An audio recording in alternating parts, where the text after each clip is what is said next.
Hey everyone, we're back for another extra time, this little bit on the side in which there's a chance to consider some questions arising out of today's Sunday session, a session when we've been looking at the significance of the Ascension of Jesus.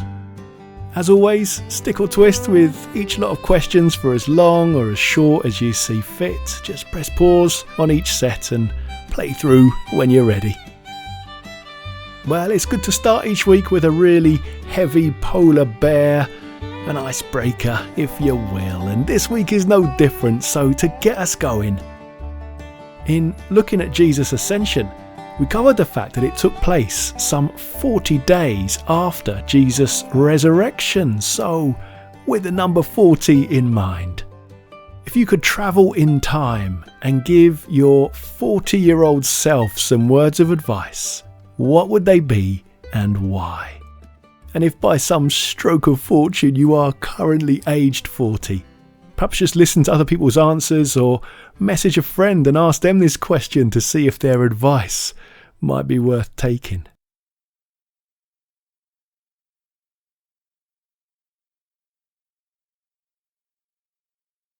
Now, in looking at the events and particularly the Mount of Olives location of Jesus' ascension, we thought about the way in which the disciples were perhaps anticipating Jesus restoring the kingdom of Israel. In other words, announcing a revolutionary uprising against the Roman Empire and taking back control, I guess.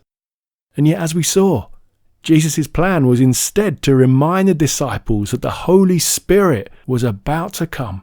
Power from God to be his witnesses and share the good news of his love.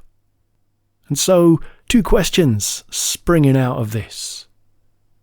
To what extent do you consider the good news of Jesus to be revolutionary? And secondly, is it more useful to see faith as evolutionary, bringing about gradual change, or revolutionary, bringing about dramatic change?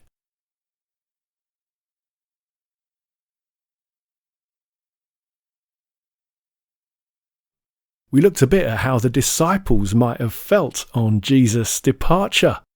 A whole mix of emotions, no doubt, and I love the complexity here shown on Peter's face as he processes what has just happened. And yet, as Luke describes, the disciples worshipped the disappeared, ascended Jesus, and we're told were filled with great joy. And so in light of this description, how do you imagine the disciples felt at witnessing Jesus' ascension?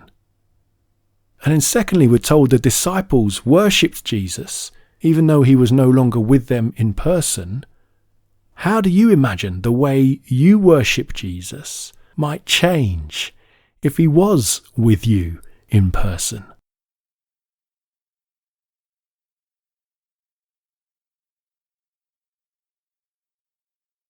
Now, I mentioned a quote from the writer Tim Keller, who outlined the importance of the Ascension in this way. He says, "The Ascension is not the absence of Christ. It's the increased and heightened presence of Christ." So, to what extent do you agree with this statement? And if it's true, what difference should this understanding make to the way we live out our faith?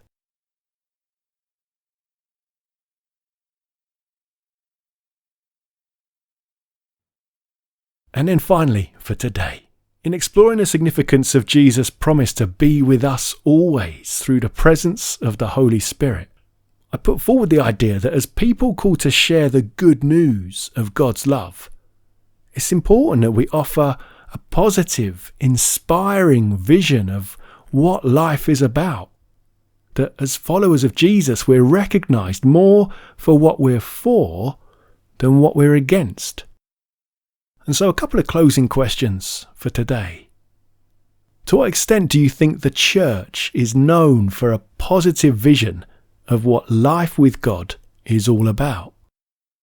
And then finally, how can we ensure that our faith is seen as good news by those we live alongside?